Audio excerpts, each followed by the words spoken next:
Welcome to the Bluestocking Circle podcast, Lady Nerds on Popular Culture. We're your hosts, Griselle, Ashley, and B. This is episode 13, Sabriel. 2 notes before we begin. First, we will spoil all the things. Second, you will hear us pronounce Sabriel, Ancestor, and other names in different ways. On his website, Garth Nix notes that the pronunciation of these names depends on the reader, and you'll find that each of us has a preferred pronunciation. Today we'll be discussing the 1995 young adult novel, Sabriel, written by Australian author Garth Nix, and the first in the Abhorsen or Old Kingdom series, depending on whether you're in the UK or the US. The series includes Lyra and Abhorsen, the sequels to Sabriel, as well as 3 novellas and 2 follow-up novels, the prequel to Sabriel, Clariel, and the sequel to Abhorsen, Golden Hand, published in 2014 and 2016 respectively. Sabriel is one of those rare things, a young adult novel that has not been adapted for film or TV. While the book was optioned for a film and a script produced, plans were nixed during the 2008 writer's strike of Pushing Daisy's death knell fame. Rest in peace. So it goes. In 1995, Sabriel won the Aurealis Award for Excellence in Speculative Fiction, an annual literary award for Australian science fiction, fantasy, and horror, for Best Young Adult Novel and Best Fantasy Novel. It is also an ALA notable book and was a shortlist nominee for the 1996 Ditmar Award for Best Long Fiction. It celebrated its 20th anniversary in 2015. Sabriel was originally slated to come after our Pushing Daisies episode on the podcast. But as B rightly noted, 2 necromancers in a row is 2 necromancers too many. In your defense, you were not aware at the time that Pushing Daisies was about necromancy. I had no idea what I was getting into. I will say that it worked out nicely though, because in the end, we have come full circle since our Solace episode, returning to a heroine who receives the call to adventure while drinking tea in a library via a rude and unexpected interruption. Before we dive into origin stories, our newbie Ashley will give us a synopsis. The Old Kingdom is a place full of magic and danger, but Sabriel, a young girl who has been raised in the neighboring kingdom of Ancestor, must cross the border and navigate this strange place in order to find her father, who has gone missing. Luckily, she's not without certain advantages on this quest. Like her father before her, Sabriel is a necromancer, with the ability to magically manipulate death and the dead in various ways. I think that's an excellent synopsis. I tried my best. So let's jump into our origin stories, and my story starts in the post-Harry Potter drought of 2003, after Order of the Phoenix. It was Harry Potter who first lured me into the world of YA after a misspent youth reading books that were way too mature for my age, bitching out where I'm looking at you, and books that were frankly boring but required for school. I was in college, the borders only 20 minutes away, and had free time, coupons, and I was a girl on a mission to read all the fantasy I missed. Somewhere between Holly Black and Tamara Pierce, I found Garth Nix. I read it, I loved it, and I had no qualms about the depiction of young womanhood, which was a thing for me even then.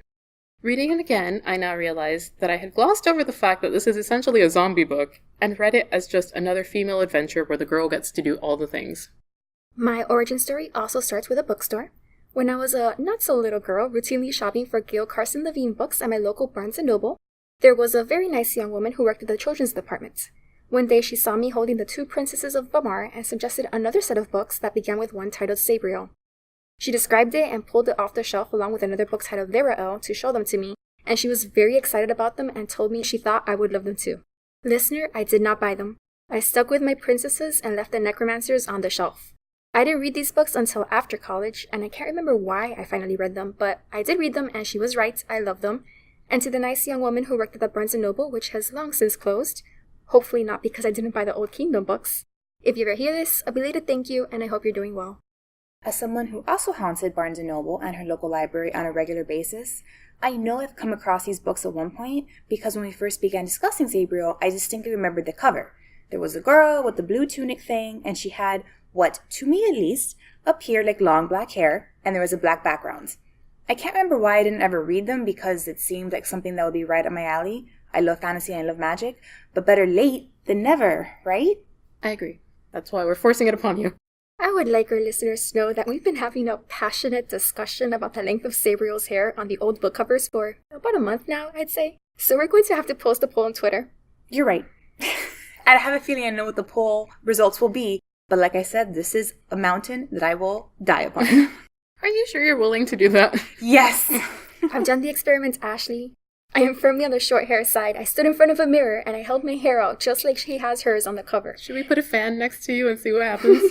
We can do that. For the record, I have a lob with my hair just at my shoulders, and my hair even stretched out look longer than hers, which means that Sabriel has a bob on that cover. Very short hair. I want to say for the record, I'm aware that book Sabriel has short hair. The fashionable bob cut for young ladies' equality. I remember it, but I still stand by my assertion that book cover Sabriel has long hair. Maybe it's something to do with foreshortening? It's some artistic technique? I think it's up to Twitter to settle this argument. Twitter, I notice you're not taking a side, Grissom. Twitter, I beseech you. I have a feeling that I'm in the wrong, but I don't want to admit it. So stick by me and say that she has long hair on the cover. For the record, Ashley has waist-length hair. So then... No cool.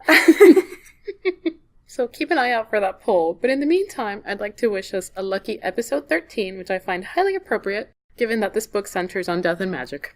So let's sail away onto the ship of death with ship wars. Now, there's a pretty obvious ship in this story, so let's take a moment to think about that. Let's also consider other forms of love depicted in the book. Are you talking about Sabriel and Mogget? That's one of them.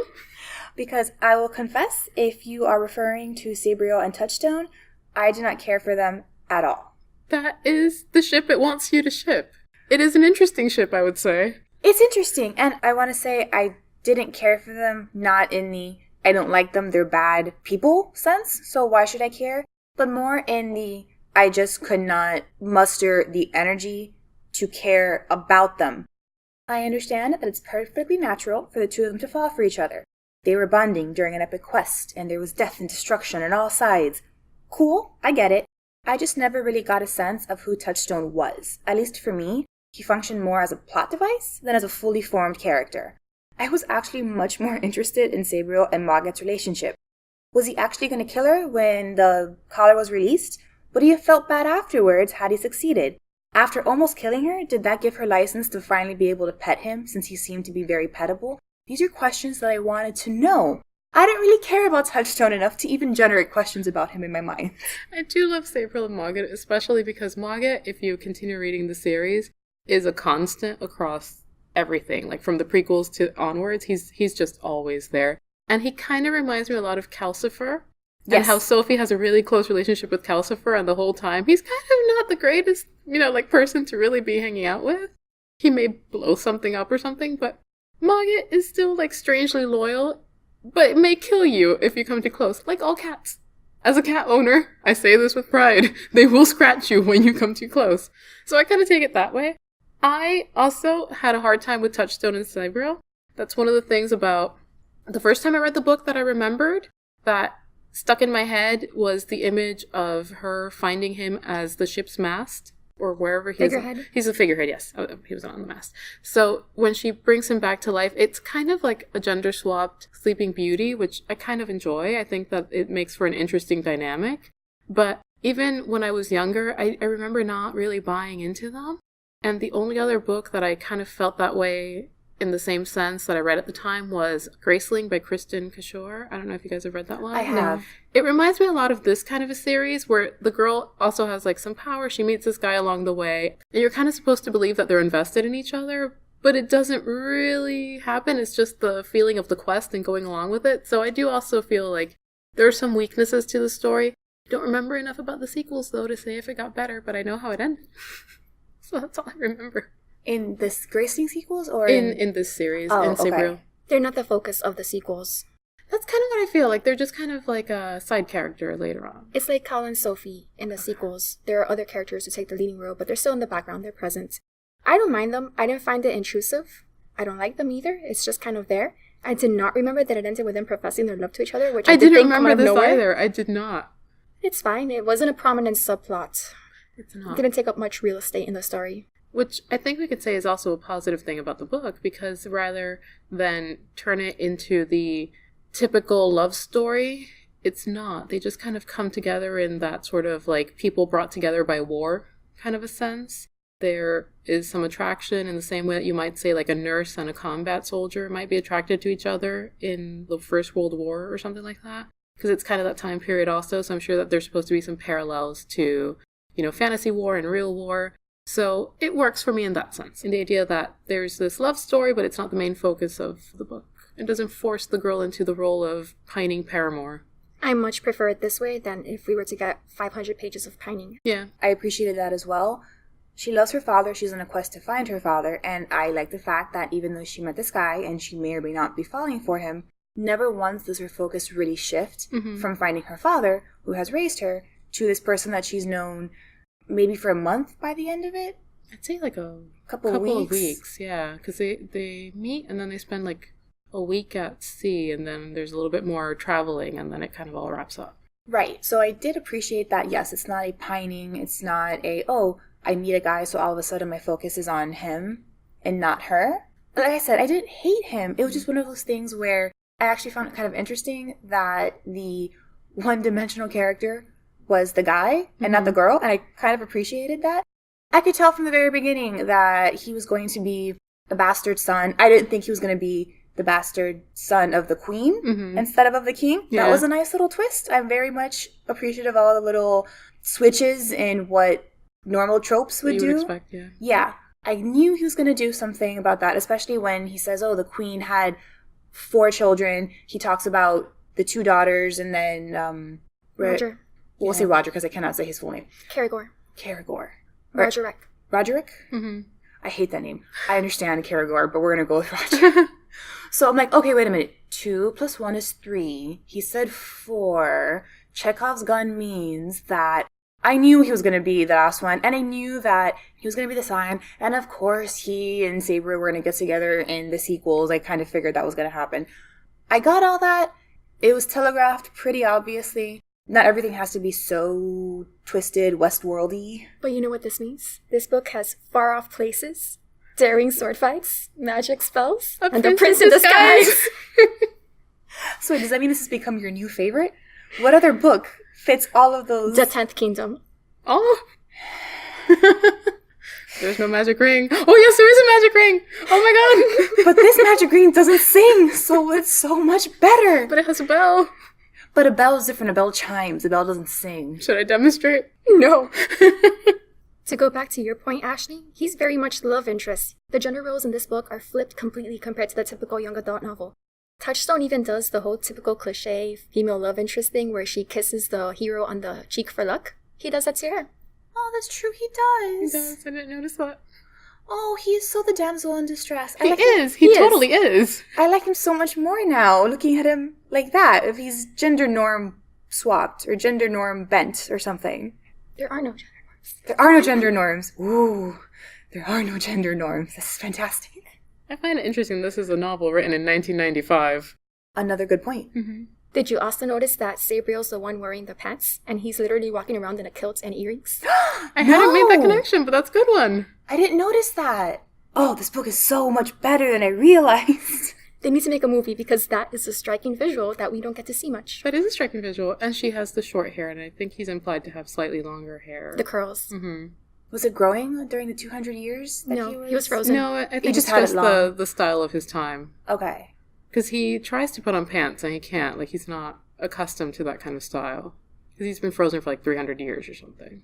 I really want to see him in the kilt. Something striped, I think, to go with the it's earrings. red and yellow. Red and yellow, described, yeah. So I will say that I too feel the same way about that relationship.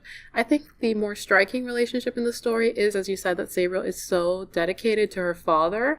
And even though he didn't raise her, per se, there's a real love and dedication between them. He does separate himself from her for very particular reasons. He wants to protect her, so he knows that they're going to be living apart, but she still feels an attachment to him. There's not a sense of abandonment on her part, which I think is very important, especially for a young adult novel, and the kind of story that we will discuss at length in our feminist rant / catharsis corner.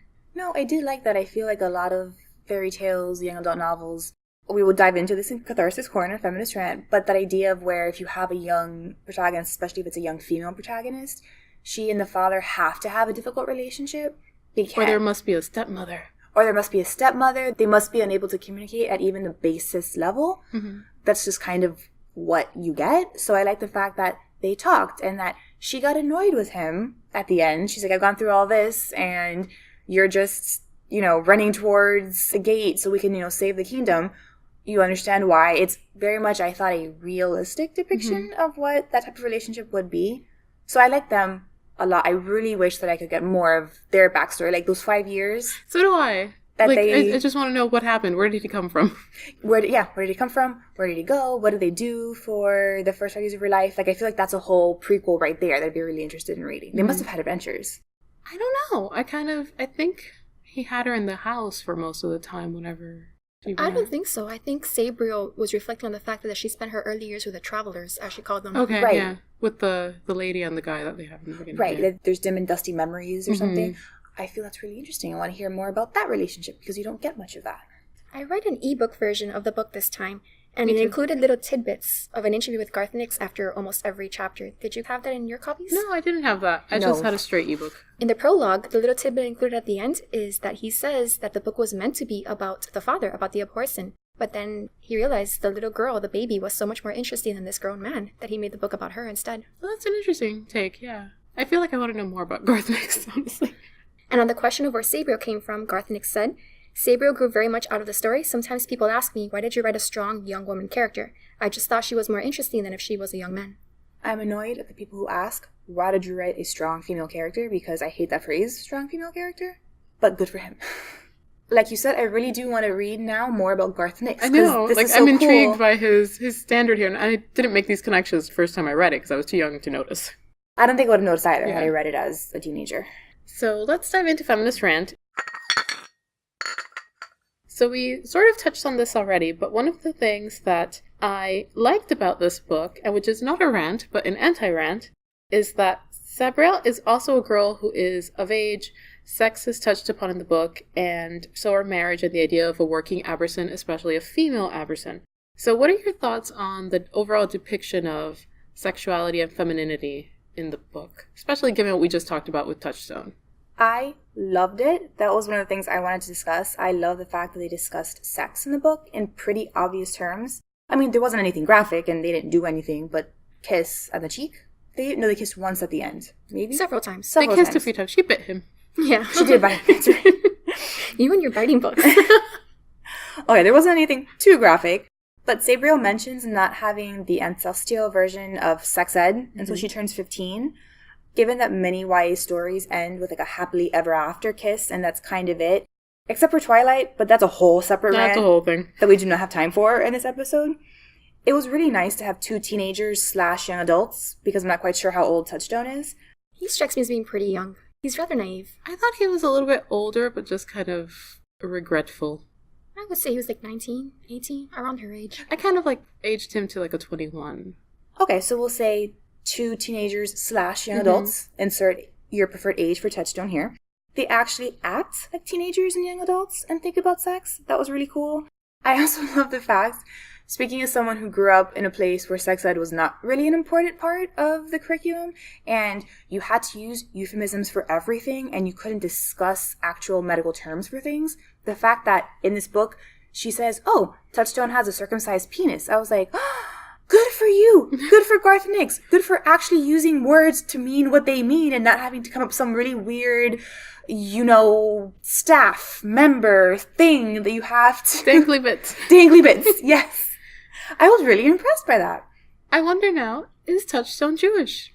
I don't know, what time period was this? I find that interesting. Because it's supposed to be a medieval time period that he's from or something, very early. He's been frozen for a long, long time. But she has, moving pictures, doesn't yes, she say? She's, Edwardian era. She is. I think 1915 or something like that. My copy of the book says it started out as a realistic World War I novel, and then he couldn't do realistic fiction, so he went to a fantasy perspective. So I think it's meant to be 1914 or thereabouts. Yeah. Okay, so that actually brings up a lot of other questions that I have. What are Touchstone's expectations of sex and relationships versus what would hers be, given that their cultures are very, very different? He makes that one comment about how it would not be acceptable for him to travel with her unless he was her sworn swordsman, because people would take them for illicit lovers and think less of her. Yes. Yes, very medieval. Very medieval. And I think she had a problem with that, right? She was kind of ugh. She didn't have a problem with it, it just had never crossed her mind. Yeah, it's not a thing she thought about. Especially she grew up in an all-girls school, so a lot of her sex ed came from reading books and sort of just talking to other girls. And the more earthy day girls. Yes, the ones who got to go home and do stuff. But yeah, her idea is not the medieval chastity type of story. But she does mention she was raised in a society that thought the same way, and that even in Ansel-Steer, that wouldn't have been accepted. I really do like it. And like you said, it's written by a man. It's written in 1995. There are books that come out today, cough, cough, Twilight, that I feel are much less, I don't want to say like sex positive or, because that's not quite what the book is, but just much less open and much less realistic in terms of that aspect of YA. This book is pretty mild. I don't know if what you're saying says more about the book or about our lowered expectations given what's currently out there in the young adult world. I think both. Yeah, well, fair. We don't get this stuff in YA. Why don't we? It's been around for 20 years. Why aren't more people kind of approaching YA from this perspective? Judy Blume was writing about this all the way back before we were born. Maybe things have gone backwards in recent years. And maybe this is more a reflection on what I was reading growing up? Maybe. Did you discover fanfic? I did not discover fanfic. I did not have internet access at home until I was somewhat through my high school career. I think I already covered that I was reading the bad books way before I should have been reading them. Anne Rice taught me much. Oh, yes, you did. Not in a good way. Like, that's not the way to learn, but that's what we learned. I feel now that I have a connection with Sabriel. Like, not that I was raised in a boarding house for young ladies of quality, but clearly I was not exposed to such things at early ages. But I do think that there is a healthy aspect to how interest is depicted in the book, which may be missing from some of our more saucy YA novels. Yes, I think it's a good way of looking at it. It's perfectly healthy. You don't have to make it the whole point of the novel, as we talked about, and you don't have to brush it under the rug and pretend that it didn't happen. It's a thing. You can address it. It can be one aspect of your writing, and you can move on with life. So I really didn't have much of a feminist rant, more of an anti-rant, because I was just so impressed with it. Me too. I did think it was cute that Mogget realizes that she's getting jealous when she thinks things are happening in the room next door, and he's like, he's just downstairs drinking, like, what are you doing? Mogget is the best because he's so sarcastic. I love him. At one point, I kind of pictured him as Hades. He is like a demon, like, earth creature. Well, not necessarily evil, but just Chaotic. He's a chaotic being of some sort that's been put together in behind this little collar, so Hades applies. It was Hades, and I didn't think about Calcifer. That's another great comparison. He's so sassy and sarcastic. I love him so much. I would read a whole book about Mogget. He actually is my favorite character in this. You're in that. Does he show up in the sequels? He's everywhere. He is all over. Ooh. I was not planning on reading the sequels, but read them. They're good. The sequels are good. Okay, that might be what just pushed me over, because I know that B did not like the prequel too much. I liked it a little bit. Like, it had some stuff that I liked. It's not the highest rated of his works. Okay. But Mogget's there too. I strongly recommend the trilogy. After that, I think it goes downhill. But the next two books are really good. More Mogget. I have no rants. My notes are filled with things like, I love that Sabriel gets to wear pants. I love that this posh school for young ladies of quality teaches the fighting arts. I love that Touchstone cries, and he has no qualms about saying he's afraid. I love everything about this. That's basically my notes. I loved it too. I after reading it, I looked back and realized that there was so much that I had forgotten, but in reading it again, I'm kind of glad because I got to experience it all from the beginning, and it was so much love. I'm actually glad that I read it as an adult, because I don't know how much of this I would have picked up on. Well, I missed the zombie part, so I can only imagine how much we missed. Okay, but let's discuss. What do you mean zombie books? Speaking as someone who loves zombie books. Oh no, I hate zombie books. Oh, World War Z is the best. So I am not a big fan of the zombie genre, and I just completely glossed over it and forgot that this was a book about bringing back the dead or putting the dead away, and that there were zombie hordes coming after them.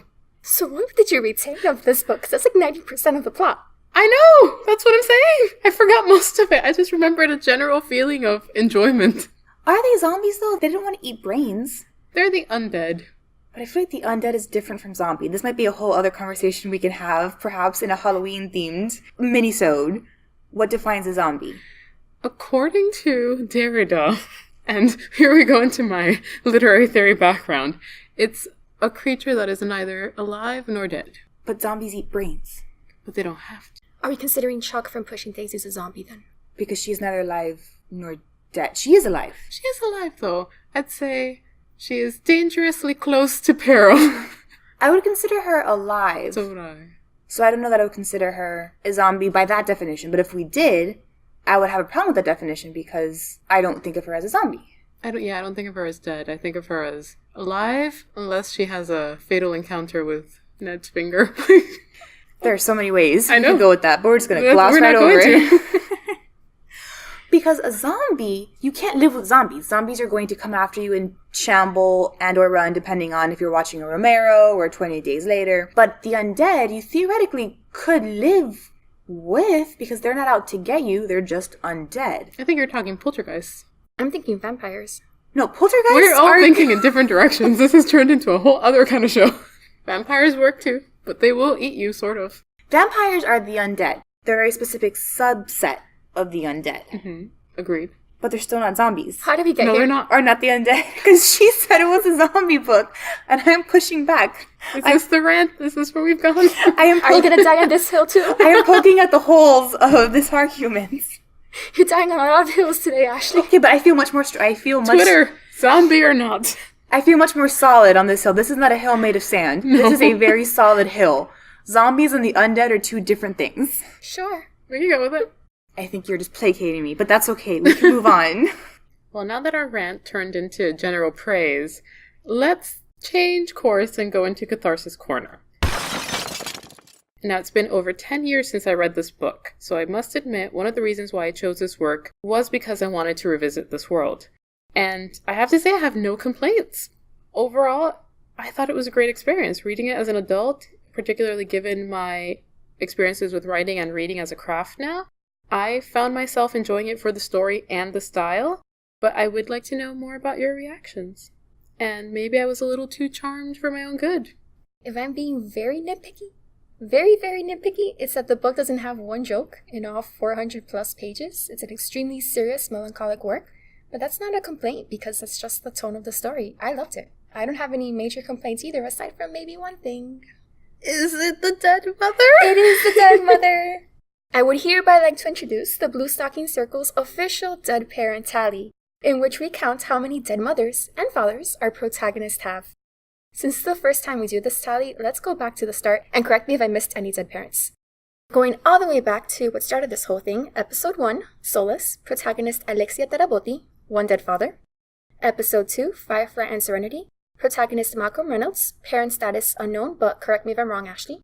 Correct. It's mentioned that he was raised by his mother, but that's the only reference, and we don't know whether or not the mother is still alive. Going on to Episode 3, The 10th Kingdom, Virginia Lewis, one dead mother. Episode 4, Persuasion and Elliot, one dead mother. Episode 5, The Secret of Nim, Mrs. Frisbee/Frisbee. I'm going to go ahead and count her husband since they had 3 kids, so one dead father. Episode 6, Pushing Daisies, Ned No Last Name, and Charlotte Chuck Charles. I'm going to count both of them, which gives us one dead mother and one dead father. Technically 2 dead mothers, if we're going by the pilots, and not what we learn later on in the series. Episode 7, Howl's Moving Castle, Sophie Hatter. I'm going to go by the book, which means there's one dead mother and one dead father. Episode 8, Star Wars, A New Hope, Luke Skywalker, one dead mother, one dead father, and also one dead aunt and one dead uncle. Plus Spaceballs, Princess Vespa, one dead mother, presumed. Episode 9, Superman, Clark Kent. As much as I love Jonathan and Martha Kent, I'm going to say one dead mother and one dead father. Episode 10, Gotham by Gaslight, Bruce Wayne, spoiler alert, one dead Martha and one dead father. Bonus episode, My Lady's Choosing, and I'm counting it, don't at me. Fictionalized versions of us, one dead mother and one dead father. Episode 11, The Incredibles and Incredibles 2, Bob and Helena Parr, status unknown, but they are the parents and they're both quite alive. Episode 12, The Flash, Barry Allen, one dead mother. And finally for now, Episode 13, Sabriel, one dead mother and one dead father. That is 11 dead mothers and 9 dead fathers for a total of 20 dead parents in 14 episodes. And that concludes this episode's official dead parent tally. I feel like I should have looked up that one joke from The Importance of Being Earnest about losing one's parents, but I didn't, so I'll find it later. To lose one parent is acceptable. To lose 2 parents is Carelessness? Is Like pure that. carelessness or pure negligence or I something. will verify this quote and post it somewhere later. No, we're gonna Google it right now and sound very educated. We are back from a very quick Google research break, and we have found the quote. The quote is from Lady Bracknell. To lose one parent, Mr. Worthing, may be regarded as misfortune. To lose both looks like carelessness. I think that should be our official quote for dead parents in all of our works. Now I want to go back and just kind of look at every single book I've ever read and loved as a child and do an official Bluestocking Circle dead parents tally. Like, I know that Disney liked to kill off the mother in all of his works because he was working through his own emotional trauma, but this is kind of ridiculous. Are there any works where the parents go along on the adventures? The 10th Kingdom. I knew this was going to happen. Are there any good works where the parent goes along on the adventures? The 10th Kingdom. If you count Alfred, he's sort of a parent, so... But does he go along on the adventures? Sometimes, on rare occasions. I was going to say, buffing the bat suit when he comes back from the adventures doesn't count as participating. Sometimes he's worn the suit. He has? Yes, he has. There's so much more to Batman I have to discover. I will say that my one concession to the dead mother in this book is that she dies in childbirth. And as we know, childbirth kills women all the time. So I can accept a dead mother in certain works because there was a high prevalence of female mortality. And there continues to be a high prevalence of female mortality. So that's my only rationale behind all the dead mothers. I was annoyed she didn't get a name before her death or after her death when they're still talking to her. But then neither did Sabriel's father. So I think it's just Sabriel being completely clueless as to her parents. I had that thought too. I was like, I wanted the mom's name, and then once I found out that Abhorsen is a title and not his actual name. And not his actual name, I was like, oh, okay. I mean, yes, I do think that's a good kind of rationalization. The mom died in childbirth, especially given the time frame that we think this happened. Why couldn't he bring her back? Well, she'd be like a bad person. A bad spirit. You don't bring people back if they've gone past. Did you learn nothing from Harry Potter? Did you learn nothing from pushing daisies? That was a wrong situation on so many levels. Though we loved it, it was wrong. The finger could have happened. Going back to the mother. Didn't she go past the fourth gate or something? She had gone too far down the gates? She had gone too far down, yeah. At that point, she would have been like a free magic creature or something. If your husband is a necromancer, why don't you just hang around at the first gate and just wait for him to come back in like 10 minutes? Maybe she didn't know. And that's a whole other thing about the relationship. I did like that, she was dead, but she didn't stay dead. I mean, she stayed dead, but at least it wasn't like she was dead and we never saw her again. She was ascending. She did have more scenes, and then apparently she very nicely explained to her only daughter what having your period is and becoming a woman and all that, which, you know what, I'm glad that she was able to talk to her mom about that. So at the very least, she has some type of If you're gonna bring me back from the dead, you better bring me back for a better reason that you couldn't find this in a book. They didn't get the sex ed class until they were 15, and that had happened to Sabriel before she was 15. She can't ask her dad, obviously. I like that, yeah, that he brought her back in some way, too. And I like that it seemed like she had kind of a maternal relationship, or at least a close relationship with some of the teachers, especially the one that's, I forget her name, but the one that taught her charter magic. And she had her own maternal relationship with the younger girls, because she was sort of a mentor and a caretaker to a lot of the younger kids in her classes. He didn't do these. She was unlike other girls type of a trope. Yes. This is very much, she happens to be born in a specific family with specific abilities, and anyone else who had been born to him, I think, would have the same abilities, right? Because it's genetic. You kind of get that idea, yeah, that it's kind of passed down from parent to child. This probably would have been a better point to make back in the feminist rant, but I liked how so many of the roles in this book were filled by women casually. The queen was a woman, the ruler of the kingdom. The regent was a woman. I think it's Sabriel who mistakenly assumes it's a man at first, or maybe Touchstone, and then Mogget corrects them and says that no, the regent was a woman as well. The Abhorsen who made the paper ring originally was a woman, and in general. So the power distribution in the Old Kingdom was very well distributed among people of different genders. I did like that. I like that there actually weren't a ton of stereotypically deep dark male characters. You have her father, yes, you have Touchstone, but Mogget is genderless, right? He's this elemental creature. She says she's going to call him a he to make her life easier because she doesn't want to call him it, but he's really not. He's almost like an angel, like you assume that there's no gender or sex attached to the creature. I think he identifies as male because the father mentioned that Mogget to him appeared as a young albino boy. maybe that speaks more about what the father wanted him That's to appear as. The fact that we can even have a conversation about whether or not he identified as male or female or not gender binary, I think is interesting. I also like the fact that of the men at the camp, I forget what they call it, the garrison, right before she goes into the Old Kingdom, I'm going to be honest, I started reading it and I was very, very prepared for sexist comments, for sexist behavior. Didn't really see that. You saw a young, scared officer not knowing what was going on when she started using her charter magic. Oh, wow, a soldier who was scared because he's in over his head. Fascinating that they showed that. We had the colonel actually give her a lot of respect. Everyone respected her. There were no comments about her age. There were no comments about her gender from the start. Touchstone sees her, and the first thing he says is, "Thank you, Abhorsen." He respects her and calls her by her title. He doesn't make any assumptions that this is not the right person because she's a girl or because she's his age. I hadn't thought of it that way, but yes, I'm almost less impressed with Touchstone doing it if that was the role that they grew up with. Like, he just, Abhorsen is the Abhorsen. But with the soldiers, just because, again, I was kind of looking at it as like today's soldiers and today's culture, the fact that they all respected her and when they were afraid of her was only because of the power she wielded and them not knowing what to do with it. So yeah, the fact that she's a young female and she never seemed to fear for her safety. Well, she did, but she didn't fear for her safety because she was a young female. She feared for her safety because she was going through a very dangerous quest. There's even the one comment from the colonel where in the beginning, he sort of wants her to reconsider because he thinks of her as he does his daughter. But then when she comes back, he realizes she's no longer like his daughter. Like, this person has changed and knows what they're doing. Right. So I really did appreciate all of that in the book. I was afraid when we first selected it, or at least when I first selected it, that it would have aged badly because it had been so long since I read it, and it was written in 1995. But I was really pleasantly surprised and quite pleased overall with the general representation of women in this book. We all loved it, so let's just go ahead and skip to the sock ratings. We loved it! Alright, so sock ratings. What do we give this book? Oh, I can go first.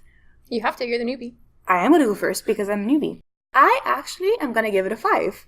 I don't have anything really negative to say. The treatment of women, the story, and we didn't even talk about the writing, but oh my god, the way that he describes the Mordecai that's chasing her, I was terrified, and I'm sitting in, my room reading it in the real world because I understand this is imaginary, and I'm like, it's gonna come get me.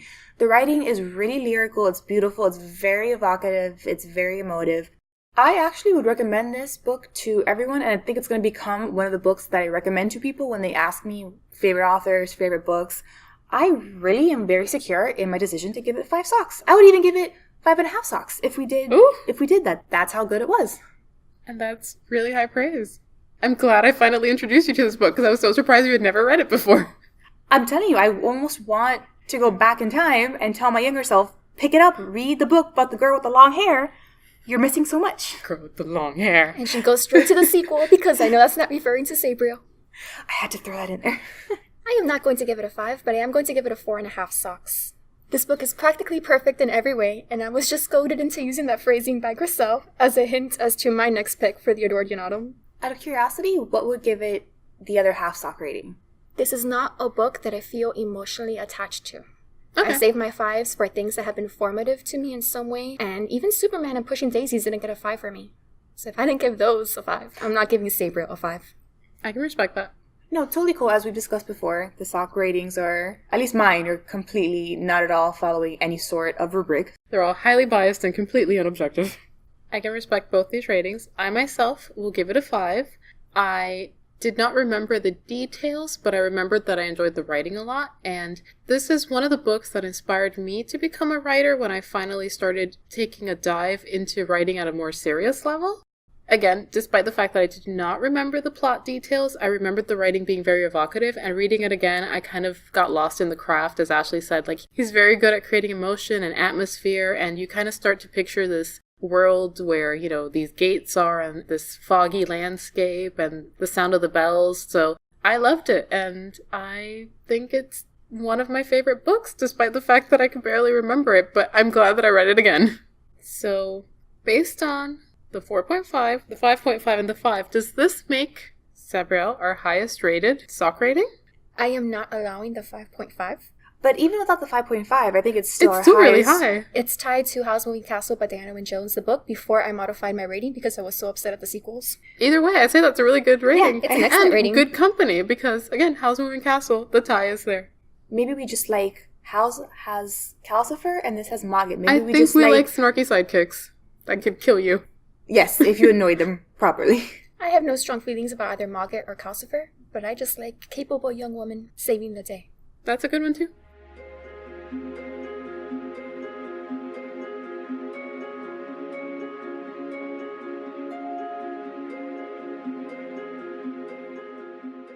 Since we already made the connection to Howl's Moving Castle, I'll get started on our reading recommendations, and obviously I have to recommend the sequels, Liriel and Abhorsen, and the stories and novels that came after. And as I already mentioned, I kept thinking of Howl's Moving Castle as I was reading this book, so I also have to recommend that work along with episode 7 of this podcast. For a read-alike, maybe a stretch, but still a read-alike in my opinion, I give you Sailor Moon and Monstrous, but I think Ashley has covered that one enough. If you think about it, Sailor Moon is also a story about a kingdom destroyed by evil forces, and a girl with magical powers, and a talking cat guide, so we're gonna go with it. Lastly, I already mentioned it, but Graceling by Kristen Kishore, also about a young woman with unexpected powers who saves a boy while on a quest, and it put me in mind of Touchstone and Sabriel. Before I get to my reading recommendations, I have a lightning round of repeat recommendations because it turns out that a lot of my favorite stories are about death, and let's not dwell on that. I'm gonna go really fast, so you might want to change your podcast player to about half speed. Ready? Go for it. For another story about necromancy, watch the short-lived TV series Pushing Daisies, which Griselle mentioned at the start, which we covered back in episode 6 of this podcast, and which remains our now second highest rated work to date, with an average of 4.5 stars. For another story about an 18-year-old girl who learns that with great power over death comes great responsibility, watch the short-lived TV series Dead Like Me, about an adolescent Grim Reaper. For another story set in the afterlife, watch the hopefully not short-lived TV series The Good Place, which is the best show on television right now, and which begins its third season soon after the release of this episode. The first 2 seasons only have 26 half-hour episodes collectively, so you can easily catch up before the premiere. And last but not least, for another story about a girl who goes on a quest with her talking animal companion to fulfill a destiny that will affect both the living and the dead, read the His Dark Materials trilogy by Philip Pullman. The third book, The Amber Spyglass, takes a particularly memorable and moving trip to the world of the dead. It's a great time to visit or revisit these worlds since the first volume of the long-awaited follow-up, The Book of Dust, La Belle Sauvage, was published just last year in 2017, commencing a new trilogy, and a new BBC adaptation of the original trilogy is coming soon. You can now change your podcast player back to normal speed. So, with those now required recommendations aside, here are my actual reading recommendations for Sabriel. In honor of the Barnes & Noble employee I mentioned in my origin story who saw I liked Gail Carson Levine's books and recommended Sabriel, I'm going to go the opposite direction and recommend Gail Carson Levine's books if you like Sabriel. As I've mentioned before, Ella Enchanted was my favorite book as a child, so I recommend starting there, but also check out The Two Princesses of Bamar to bring this all full circle. For something that skews older and into science fiction rather than fantasy, check out Passage by Connie Willis, about a present-day researcher who investigates near-death experiences. The icy, gray feeling the Death World in this book gives me is the same feeling the Death World in the Old Kingdom series gives me. So even though on the surface these books don't seem to have much in common, Passage is the first book I thought of as a good match for Sabriel. The writing and the characters in Sabriel reminded me a lot of Robert McKinley's The Hero and the Crown and The Blue Sword, 2 companion novels that feature a female protagonist on a life-changing quest, supporting female characters with wry senses of humor, and journeys through strange and mysterious magical kingdoms. I was also put in mind of Ursula K. Le Guin's Wizard of Earthsea. It's about a boy, and not a girl, but it's also a Bildungsroman of sorts, and the teen in question has to undertake a dangerous quest. The style of writing is similar, and that melancholy kind of feel that we've discussed in Sabriel, that tone, that atmosphere, is also apparent in The Wizard of Earthsea. This concludes episode 13 of the Bluestocking Circle podcast. For show notes, visit thebluestockingcircle.com. You can also find us on Twitter, Tumblr, Instagram, Pinterest, and pretty much everywhere at BlueSockCircle. That's Blue SOX Circle. Or email us at thebluestockingcircle@gmail.com and join the conversation. You can find us on Apple Podcasts, Google Play, and Spotify, so please rate, review, and subscribe to help us grow. Cheers!